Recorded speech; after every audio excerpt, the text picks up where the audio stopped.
Eu não sabia o que estava fazendo quando aceitei aquele desafio. Não era corajoso, muito menos estúpido. Era apenas curioso. Sempre fui cético, especialmente sobre histórias que as pessoas juram que são verdadeiras.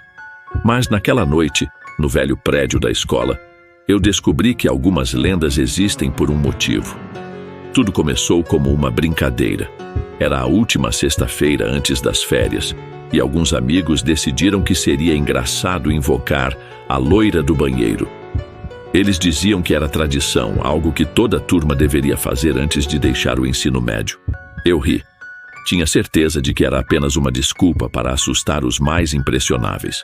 É só uma lenda urbana, disse enquanto os outros acendiam as velas no banheiro feminino do terceiro andar, o mais antigo da escola. Aquele andar estava fechado há anos, abandonado desde que uma parte do teto desabou.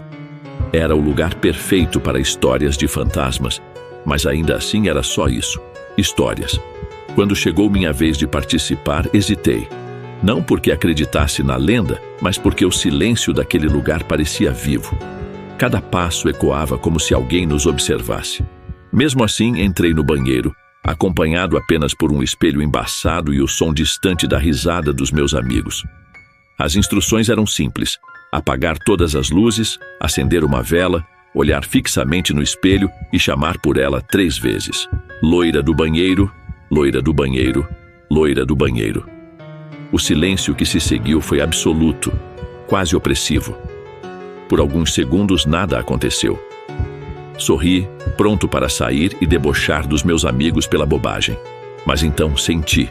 Não ouvi, não vi, senti. Um arrepio subiu pela minha espinha, como se alguém tivesse passado um dedo gelado no meu pescoço. Olhei ao redor, tentando me convencer de que era minha imaginação. E então ouvi o som. Primeiro um gotejar vindo de uma das cabines. É só a torneira, pensei, mas algo estava errado. Eu tinha verificado antes de entrar. Tudo estava seco. Caminhei lentamente até a última cabine, onde o som parecia mais forte. Quem está aí? Swinguei, perguntei, minha voz tremendo. Nenhuma resposta. Empurrei a porta devagar, o coração batendo tão alto que mal podia ouvir meus pensamentos.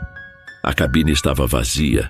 Nada além do silêncio e do meu reflexo distorcido no espelho acima da pia. Mas quando me virei, percebi que não estava mais sozinho.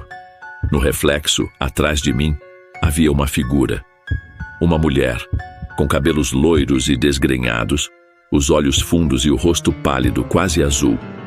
Ela não se movia, apenas me encarava. Queria gritar, mas o som ficou preso na minha garganta. Quando finalmente consegui me virar, não havia ninguém ali. O espelho, no entanto, mostrava outra coisa. Letras, escritas como se alguém tivesse passado um dedo no vidro embaçado. Você me chamou. Foi então que as luzes começaram a piscar, e a porta do banheiro bateu com força, como se algo ou alguém quisesse me prender ali. Corri, tropeçando e quase caindo enquanto ouvia um som que parecia um choro misturado com risos, vindo de todas as direções. Quando alcancei a saída, meus amigos estavam lá, rindo, dizendo que era tudo uma pegadinha, que eles haviam programado as luzes para piscar. Mas eu sabia que havia algo naquele banheiro, algo que não deveria ser provocado. Desde aquela noite, evito espelhos. Não importa onde estou, sempre sinto como se alguém estivesse me observando do outro lado. E às vezes, no canto do meu olho, vejo uma sombra loira. Ela não desaparece. Ela está esperando. Os dias que seguiram foram marcados por uma inquietação constante. Dormir tornou-se um desafio. Todas as vezes que fechava os olhos, era invadido pela imagem daquela mulher no espelho. Sua presença não era apenas uma memória assustadora. Era algo tangível, quase palpável. Uma sombra que parecia pairar sobre mim, mesmo quando eu estava acordado. Comecei a ouvir coisas, sons que não estavam lá antes. Um leve arranhar vindo das paredes do meu quarto, como se unhas estivessem arranhando a pintura. Gotas d'água que pingavam, embora não houvesse nenhuma torneira aberta. Vozes sussurradas que cessavam no momento em que eu me virava para procurar sua origem. Contei aos meus amigos o que estava acontecendo, esperando que ríssemos juntos e que eles confessassem que tudo fazia parte de uma brincadeira elaborada. Mas eles não riram. Na verdade, o clima ficou pesado, e notei que alguns deles evitavam contato visual comigo.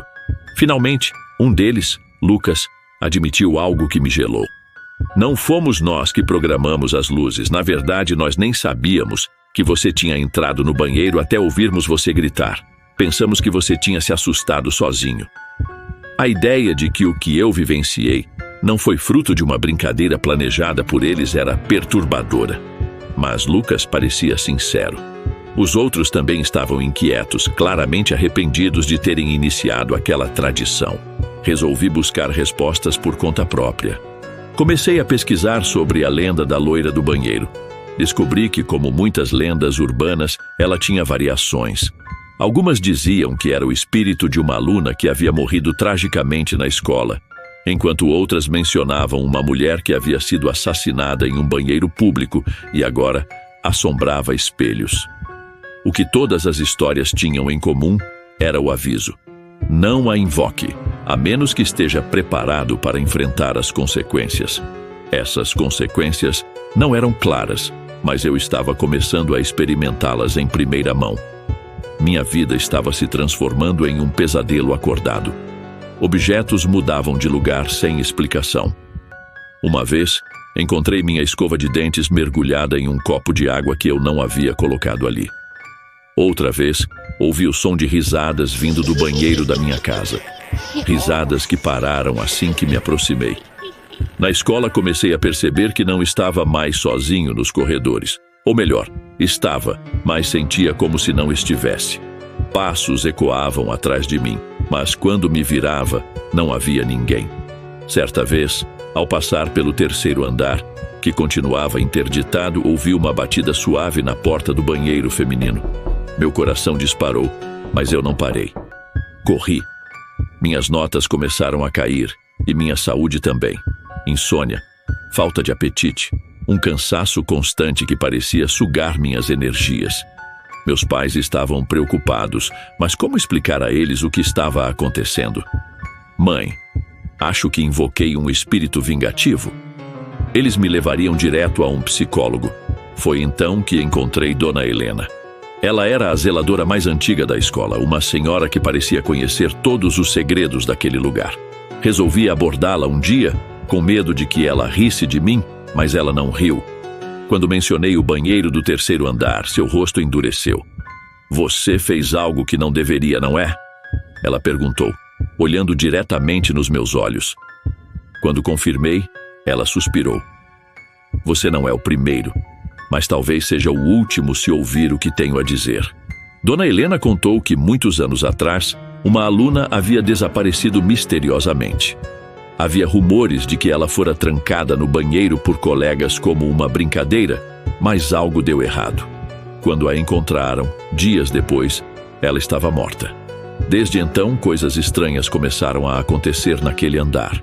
A administração decidiu fechá-lo, mas isso não impediu os alunos de perpetuarem a lenda. Se você quer se livrar dela, precisa desfazer o que fez.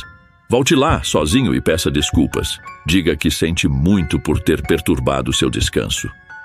Voltar ao banheiro era a última coisa que eu queria fazer, mas sabia que não tinha escolha. Naquela noite, armado com uma vela e toda a coragem que consegui reunir, voltei ao terceiro andar. As luzes estavam apagadas e o ar era pesado, quase sufocante. Entrei no banheiro, sentindo meu coração disparar a cada passo.